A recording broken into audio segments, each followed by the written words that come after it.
Nah, jadi yang bertanya kapan kira-kira akan listing, kapan kira-kira airdropnya akan dibagikan. Jadi kalau menurut data ini itu sudah pasti di akhir bulan teman-teman. Oke, di akhir bulan Juli ini adalah pembagian airdrop pertama.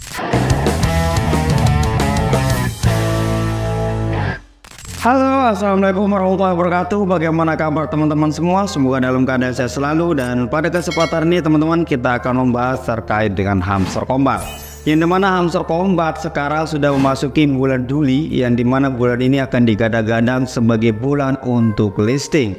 Nah, untuk itu teman-teman, di sini ada beberapa hal yang akan saya bahas. Pertama, itu kapan kira-kira waktu yang tepat atau waktu yang sebenarnya Hamster Kombat ini akan listing, karena sekarang sudah ada data yang fix yang sudah diumumkan secara resmi oleh Hamster Kombat. Terus yang kedua terkait dengan siapa sih orang-orang atau para pendiri dari Hamster Kombat ini. Nah, ini adalah cukup penting untuk kita bahas. Dan yang terakhir adalah Web3, yang dimana Web3 ini adalah bagian dari roadmapnya Hamster Kombat. Oke teman-teman, kita langsung saja. Di sini saya sudah masuk di channel Telegramnya Hamster Kombat. Nah, yang dimana di sini teman-teman bahwa Satoshi Nakamoto memutuskan untuk tetap anonim karena ini bukan tentang mereka, ini tentang industri dan komunitas. Terus kemudian di sini ditulis kami juga. Siapa kami, untuk apa kami berada di sini, dan apa yang akan terjadi selanjutnya? Baca wawancara eksklusif kami dengan The Block. Nah, mungkin The Block ini seperti media teman-teman ya. Kita coba langsung saja. Di sini kita akan diarahkan ke channel The Block, dan kalau misalkan kita buka link ini teman-teman, nanti kita akan diarahkan ke websitenya The Block teman-teman. Oke teman-teman, di sini saya sudah masuk di linknya The Block, dan bahasanya di sini sudah saya terjemahkan ke bahasa Indonesia biar kita sama-sama menyimaknya lebih baik ya, karena kalau bahasa Inggris kita agak kurang, biasanya agak susah memahami. Oke, di sini teman-teman, untuk highlight dari beritanya atau judul dari beritanya, pendiri Hamster Kombat mengungkapkan asal-usul game, rencana untuk airdrop kedua. Wow. Kalau teman-teman, di sini ada beberapa poin bahwa pendiri Hamster Kombat yang anonim mengatakan tim mereka bekerja di bidang kripto sejak 2013. Berarti tim mereka ini cukup berpengalaman, yang dimana mereka bekerja itu sudah lebih dari 10 tahun. Dan terinspirasi oleh Notcoin saat membuat permainan clicker di Telegram.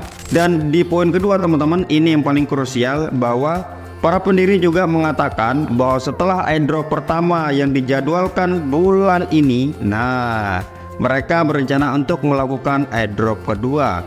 Nah, ini apakah mereka akan membuat airdrop baru, atau Hamster Kombat ini nanti pembagian airdropnya itu dibagi dua? Mungkin yang bulan ini mungkin setengah, terus kemudian entah berapa bulan kemudian baru akan dibagi lagi. Nah, ini nanti akan kita ulas secara pelan-pelan teman-teman ya, karena yang kita tahu bahwa jarang sekali Hamster Kombat ini melakukan wawancara teman-teman, jadi informasi itu sangat-sangat ke hidden ya. Dan kalau kita lihat ke bawah di sini teman-teman, bahwa Hamster Kombat mengklaim memiliki pengikut atau pengguna itu sekitar 250 juta. Di sini saya akan baca-bacakan yang penting-penting aja teman-teman ya. Nah, di sini kita teman-teman bisa lihat teman-teman di bagian airdrop kedua. Ketika ditanya tentang peluang game ini untuk bertahan setelah airdrop pertama yang ditetapkan akhir bulan ini, nah ini teman-teman ya, saya selalu bilang memang akhir Juli ya untuk listing ataupun pembagian airdropnya.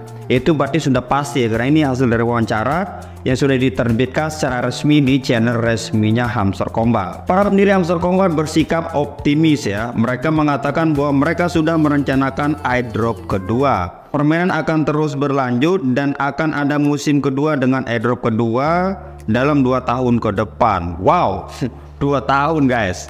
Nah, kalau kita bisa simpulkan teman-teman, berarti akhir bulan ini atau bulan Juli ini teman-teman akan ada pembagian pertama ya. Pembagian pertama berarti atau disebut dengan airdrop pertama.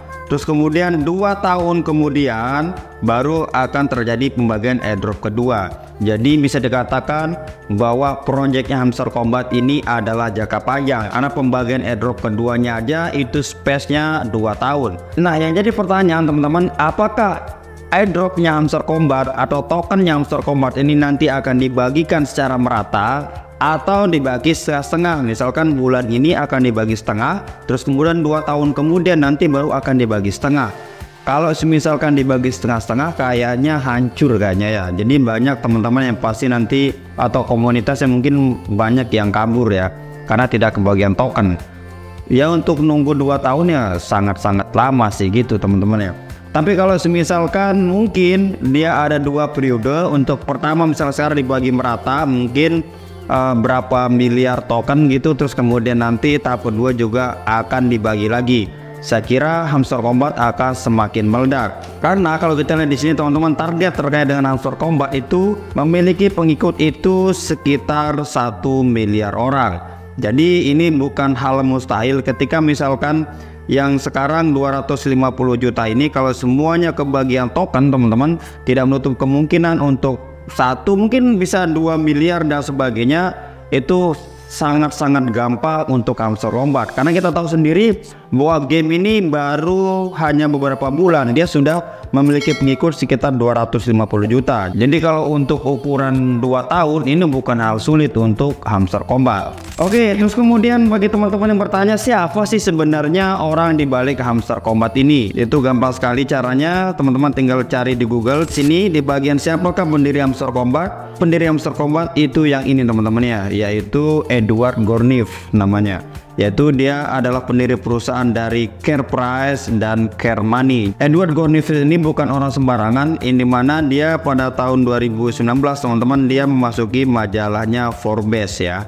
Dan dimana kita tahu bahwa perusahaan ini teman-teman, Care Price Edward Gornif ini termasuk 100 startup yang paling banyak dibicarakan di Eropa. Nah dari sini kita bisa tahu bahwa pendiri Hamster Kombat ini bukan orang sembarangan ya teman-teman. Dia memiliki talenta dan memiliki riwayat pengalaman pekerjaan itu yang sangat bagus. Nah makanya tidak heran jika Hamster Kombat ini begitu diluncurkan itu menjadi besar, karena para investor di balik-baliknya itu pasti melihat siapa nih yang membuat Hamster Kombatnya dan bagaimana track recordnya. Investor-investor di balik Hamster Kombat ini juga bukan orang-orang sembarangan. Cuman sampai hari ini datanya tuh masih di hidden teman-teman. Nah jadi yang bertanya kapan kira-kira akan listing, kapan kira-kira airdropnya akan dibagikan. Jadi kalau menurut data ini itu sudah pasti di akhir bulan teman-teman. Oke, di akhir bulan Juli ini adalah pembagian airdrop pertama kalau menurut wawancaranya para tim-tim dari Hamster Kombat ini. Terus kemudian di sini kita akan beralih terkait dengan Web3, yang dimana di sini ada menu baru di bagian miningnya Hamster Kombat. Web3 sesungguhnya bukan Web3 yang ini teman-teman, tapi Hamster Kombat ini mensupport terkait dengan adanya Web3. Jadi untuk teman-teman yang belum tahu bahwa Web3 itu adalah web yang mengusung desentralisasi, yang dimana dengan adanya Web3 ini nanti para user atau kita itu bisa mengendalikan data kita sepenuhnya teman-teman. Itulah kegunaan dari Web3. Dan Hamster Kombat ini mengusung adanya Web3 agar tidak adanya data terpusat. Yang kita tahu sendiri teman-teman, kalau misalkan Facebook, YouTube, apapun media sosial yang ada di Web2 yang sekarang ini, itu data kita dibekal oleh perusahaan. Jadi sangat rawan untuk disalahgunakan. Nah dengan adanya Web3 ini, jadi tidak ada lagi data terpusat, yang memiliki hak sepenuhnya adalah kita. Jadi sudah tidak ada lagi verifikasi menggunakan identitas pribadi. Tapi ketika kita misalkan ingin login, kita hanya menggunakan kode-kode tertentu. Jadi Web3 itu bukan yang Web3 yang seperti ini, tapi ini hanya sekedar simbolis. Sama dengan halnya kayak misalkan sepak bola. Di sini dia cukup notice dengan adanya kartu itu sebagai bentuk support atau dukungan Hamster Kombat terkait akan adanya Web3. Kira-kira seperti itulah teman-teman. Jadi jangan teman-teman menganggap bahwa adanya menu Web3 ini adalah bentuk Web3, yaitu keliru teman-teman ya. Nah oke, saya kira cukup sekian teman-teman terkait dengan perkembangan Hamster Kombat kali ini. Jadi untuk teman-teman yang menanyakan kapan kira-kira akan listing, kapan kira-kira airdrop akan dibagikan, di sini sudah jelas dan sudah dinyatakan bahwa akan diadakan pada akhir bulan Juli. Cukup sekian, thank you dan assalamualaikum warahmatullahi wabarakatuh.